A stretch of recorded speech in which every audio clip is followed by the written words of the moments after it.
नमस्कार दोस्तों, मेरे YouTube channel classic literary lounge के इस नए एपिसोड में आप लोगों का आपका एक बार फिर से स्वागत है।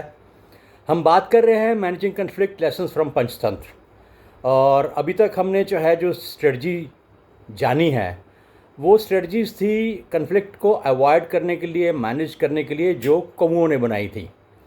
अब जैसा कि आपको मालूम है, जो मेरे रेगुलर लिसनर्स हैं और वीडियोस को हमेशा देखते हैं, उनको पता है कि कौओं ने क्या स्ट्रेटजी बनाई। और उसके बाद जो उनका सबसे बड़ा वाइस मिनिस्टर था, उसने कौओं के राजा के साथ मिलकर एक डुप्लीसिटी की एक प्लानिंग बनाई।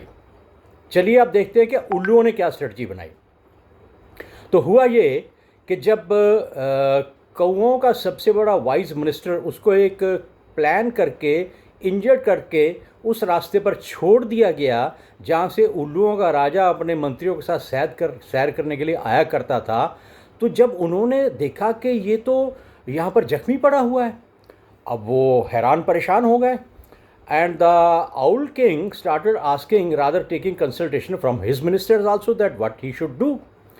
First minister he said, Raja immediately eliminate him. हमें कुछ सोच विचार नहीं करना चाहिए, हमें इसे तुरंत ख़त्म कर देना चाहिए। क्यों?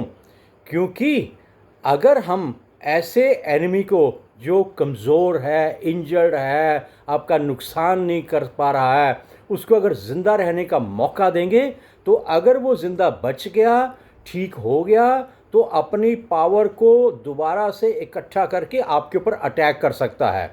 So keep into mind this principle and the strategy that if you get any opportunity, then you must eliminate your enemy, because shrewd men unmask a foe who seems a friend।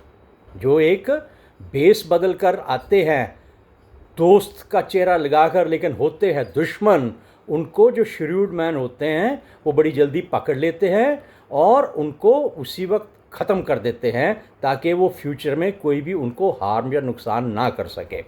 When he is dead, you will without effort enjoy a thornless kingdom। अब भाई अगर दुश्मन मर गया तो इसका मतलब कि आपका एक कांटा जो है वो निकल गया। तो इसलिए इसमें सोचना क्या है, हमें इसको इमीडिएटली यहीं पर मार देना चाहिए। Owl King was very much impressed by his suggestion, but he thought why not to take the opinion of the others also। When he asked from the second minister कि मुझे क्या करना चाहिए, second minister said कि I do not agree what the first minister has said।